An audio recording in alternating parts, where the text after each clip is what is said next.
Ναι, έλα φίλε μου. Φταίμε ένας φάκελος. Μόλις τώρα. Και περίπου... Πώς να σου το πω. Έμεινα ξερός. Δηλαδή... περί τίνος πρόκειται. Περί τίνος πρόκειται. Μάλιστα.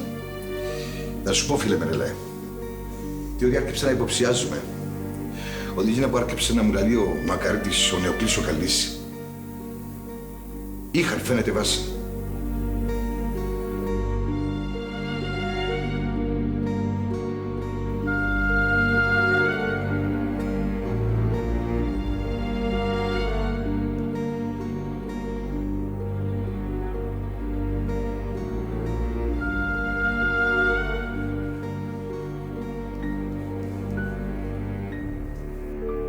Ποιο τηλεφωνάσμα μου? Να σου πω μετά, Άγγελα. Του παπά? Φίλε, πέ μου να σου πω μετά, είπαμε. Έλα. Έλα, πού είσαι? Τηλεφώνησα σε τόσες φορές. Βασικά δεν θέλω να απαντήσω μπροστά στον άντρα σου. Βρεθήκετε, τι έγινε, εντάξει? Ο Άρης νέο πάνω σου, Γιατί, τι έγινε? δεν ξέρω, κάπου χτύπησε και φέραμε εδώ στις πρώτες βοήθειες. Σοφία, είναι πολλά σοβαρή κατάσταση που δημιουργήθηκε. Ξέρω το. Στο πούμε που σου λέω, ελπίζω να γίνει καλά ο Πάνος, γιατί δεν ξέρω τι να γίνει με τον Άρη. Είναι έτσι που λύνονται τα θέματα? Με τον τρόπο που επίσης να τα λύσεις βάζοντας τους φίλους σου να κάνουν κοινό που έκαναν? Σοφία, πρέπει να είσαι εδώ. Να μου πεις τι? Σοφία, ο Άρης είναι ο άντρας σου, ο Πάνος είναι ο αρφός μου. Σε παρακαλώ, θέλω να δω τι μπορεί να γίνει, να βοηθήσω τον αρφό μου. Θέλω να δω και εσύ τι νομίζεις για την κατάσταση. Θέλω να βρεθούμε να μιλήσουμε. Ναι, εντάξει μαζί σου, μπορούμε να το κανονίσουμε. Δεν ξέρω. Γιατί ρε Σοφία, και ζητώ σου ραντεβουδάκι ρε κουμπάρι, ζητώ σου να βρεθούμε να μιλήσουμε για το θέμα που έγινε. Να σου θυμίσω ότι ο Άρης απάντησε σε και μάλιστα μια με τις καλύτερες σου φίλες. Τι, φοβάσαι να πληγωθεί? Νομίζω ότι παραφέρεσαι και δεν μου αφήνεις άλλη επιλογή από το να σου το κλείσω. Γεια. Σοφία...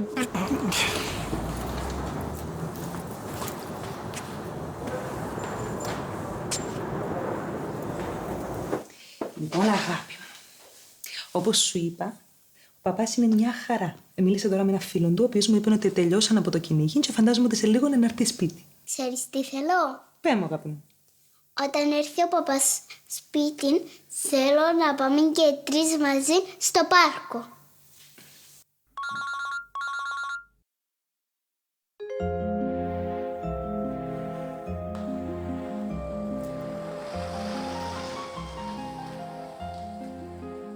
Θέλεις να μου εξηγήσεις περί τίνος πρόκειται, φίλε μου? Μενελέ, πρέπει να βρεθούμε από κοντά. Και μάλιστα επίγον. Μπορεί να έρθει στο γραφείο μου. Βεβαίως, Αλιμών. Μπορείς όμως να μου πεις ποιο είναι το θέμα που θα συζητήσουμε? Ήβρα ένα φάκελο από κάτω από την πόρτα μου. Μάλιστα. Ναι, εντάξει, κανένα πρόβλημα να συναντηθούμε. Μόνο επίτρεψέ μου να σου στείλω ένα μήνυμα για την ώρα, γιατί αυτή τη στιγμή δεν μπορώ. Έτσι, έχω δουλειά. Εντάξει, να περιμένω. Αλλά όσο πιο γλύωρα γίνεται, γιατί είναι επίγον το θέμα. Πολλά επίγον. Μινέλα μου, ποιος ήταν? Αλλά σε παρακαλώ, θέλω να μου πεις την αλήθεια. Τίποτα, αγάπη μου. Αυτό το παιδί, ο λογιστής που μας τακτοποιεί τους λογαριασμούς μας, με πήρε για να μου πει να συναντηθούμε, να μιλήσουμε για τις εκκρεμότητές μας. Να.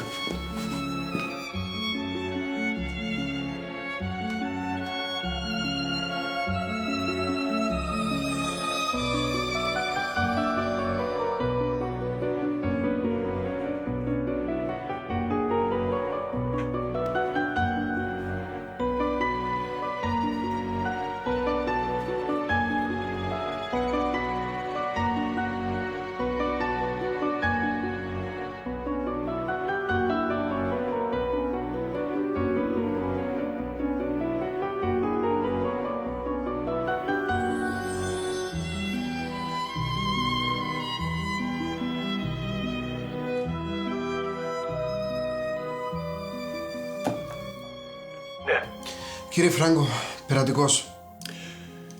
Ναι, παιδί μου. Κύριε Φράγκο, πρέπει να συναντηθούμε να μιλήσουμε, μπορείτε? Να συναντηθούμε, παιδί μου.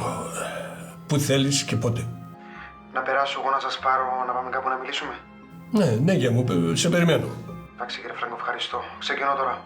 Ωραία, εντάξει, σε περιμένω. Μόνο κάνε μου σήμα όταν φτάσεις, Γεια. Γεια.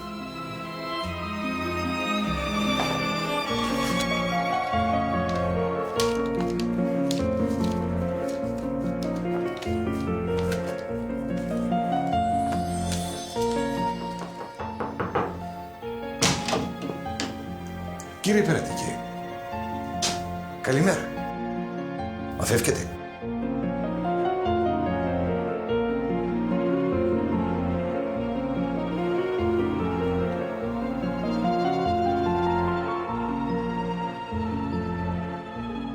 Ελπίζω να μην είναι της Σοφίας που στέλνεις μήνυμα.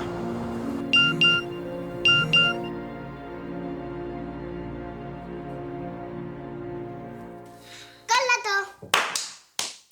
Πιο γλυκά, πιο γλυκά. Πιο γλυκά, πιο γλυκά, πιο γλυκά, πιο γλυκά, πιο γλυκά. Ρίξε κόλλα. Πάνω σε συνήλθανε να τον πάρουν τώρα μια αναξονική. Αν θέλεις μπορείς να πάεις να το δεις. Γρηγόρη. Συγγνώμη. Δεν ξέρω ήταν που σου είπε ο Πάνος. Ούλα. Οφείλω να σου ζητήσω σε σένα συγγνώμη. Δεν ξέρω αν θα σε συγχωρέσει ο Πάνος ή όχι. Απλά δεν ρωτούμε... Με διαρωτάς. Πρόδωσα τον καλύτερο μου φίλο και τον καλύτερο άνθρωπο του κόσμου. Φταίω 100%, 1000%. Αλλά τώρα τι να σου εξηγήσω. Άιστο. Πάλι όμως εγώ δεν ρωτούμε αν μια συγγνώμη σας ζητά ούλα. Αν μπορείς να κολλήσεις την ψυχή του Πάνου, την οικογένεια του, τη ζωή του. Να σου πω την αλήθεια. Δεν νομίζω.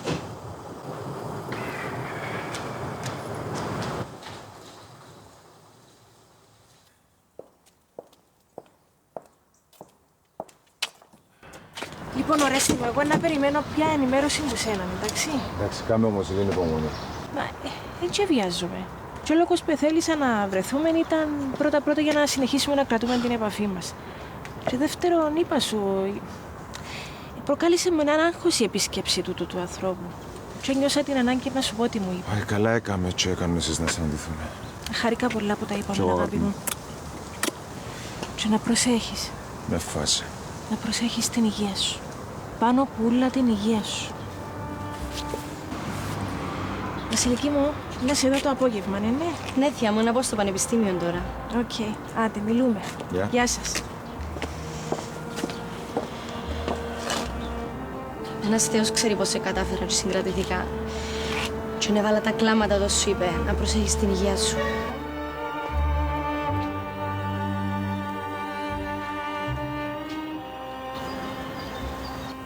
Σου μίλησε καθόλου για την αρρώστια της? Όχι, δεν μου είπε τίποτα.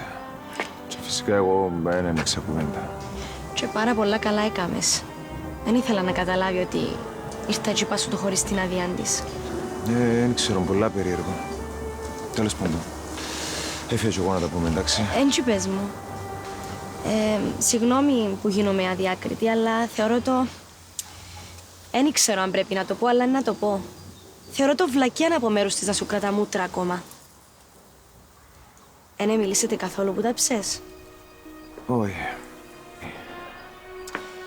Εμένα πάντως η απόψη μου είναι πάντα ίδια πάνω σε τούτον το θέμα. Ανεξάρτητα για ποιον ή ποιαν πρόκειται. Δεν χρειάζεται να παρακαλούμε κανένα. Όποιος μας γουστάρει. Σε όποιον αρέσουμε, για τους άλλους δεν θα μπορέσουμε που λέει και το τραγούδι. Κοίτα, δεν το συμμερίζουμε και απόλυτα. Ξέρεις, όλοι δικαιούμαστε να έχουμε κάποια κακή στιγμή ή κάποιον καπρίτσιο. Αν όταν έρθει τούτη η κακή στιγμή ο άνθρωπος μας σηκωστεί και φύγει, σημαίνει ότι δεν έχει αρκετή υπομονή για να είναι ο άνθρωπος μας. Α, δηλαδή είναι να επιμένεις να την παρακαλάς μέχρι τελικής πτώσεως. Δεν ξέρω, Βασιλική.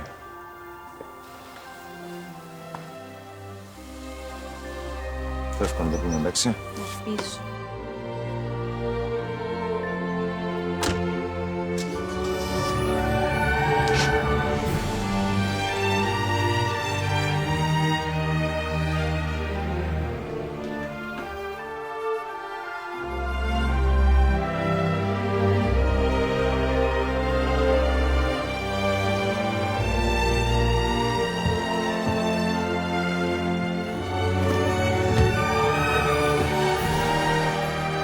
Θέλω σε.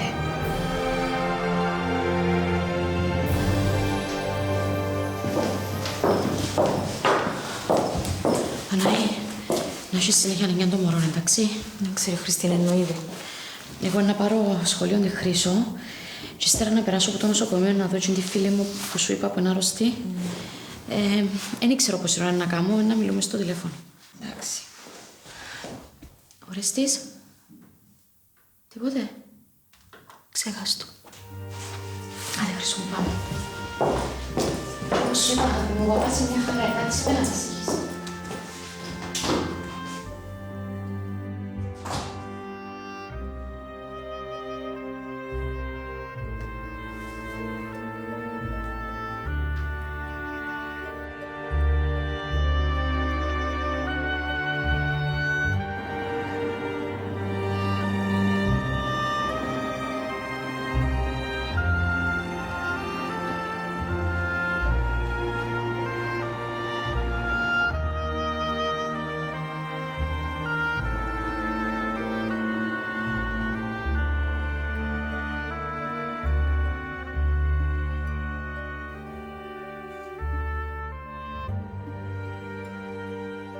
Ναι, κύριε Αριστοδήμο.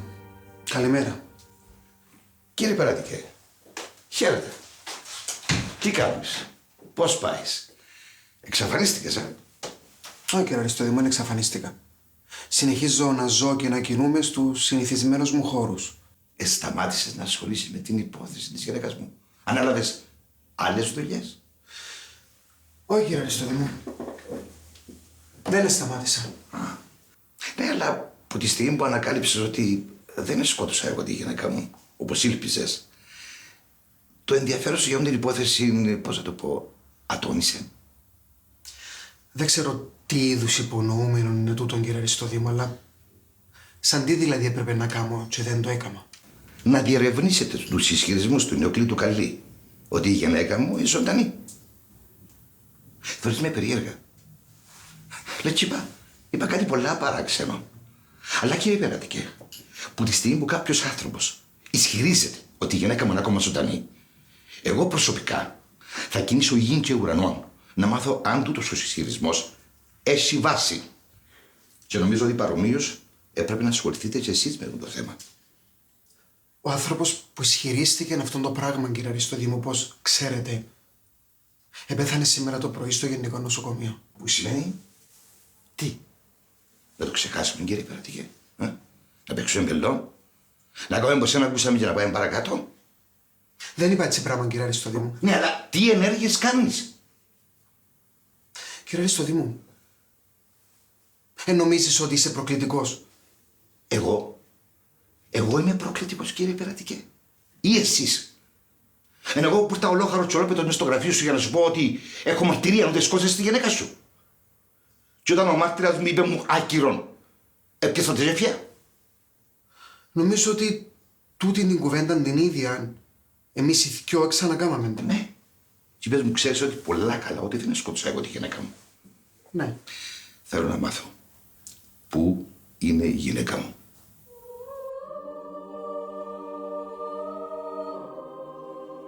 Ο Αριστοδήμου φυσικά δεν είναι σίγουρος ότι η γυναίκα του ζει. Επιμένει όμως ότι πρέπει να διερευνηθεί ο ισχυρισμός του Νεοκλή Καλλή. Αλλά εσένα δεν σου είπε τίποτα για τη φωτογραφία, παιδί μου. Όχι, υποθέτω ότι περιμένει να συναντηθείτε πρώτα εσείς και να του δώσετε εσείς εξηγήσεις για τη φωτογραφία. Ο Νεοκλής Καλλής, πού ήξερε, κύριε Φράγκο.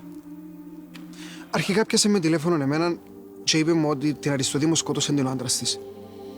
Μετά είπε στον κύριο Αριστοδήμο ότι η γυναίκα του είναι ζωντανή. Πού ήξερε ότι η Σοφία Αριστοδήμου είναι ζωντανή.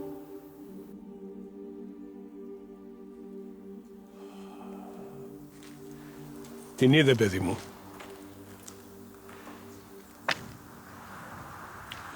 Ο Νεοκλής ήξερε καλά τη Σοφία.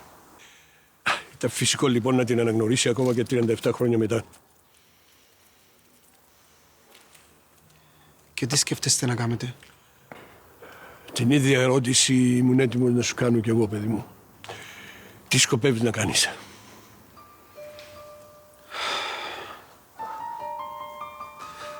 Πάντως, η Ελευθερία είδε στο αυτοκίνητο μου τυχαία τη φωτογραφία της Αριστοδήμου που ήταν στο νοσοκομείο του Βαροσιού. Καλά, πώς είναι δυνατόν να έγινε κάτι τέτοιο, τι εννοείς τυχαία.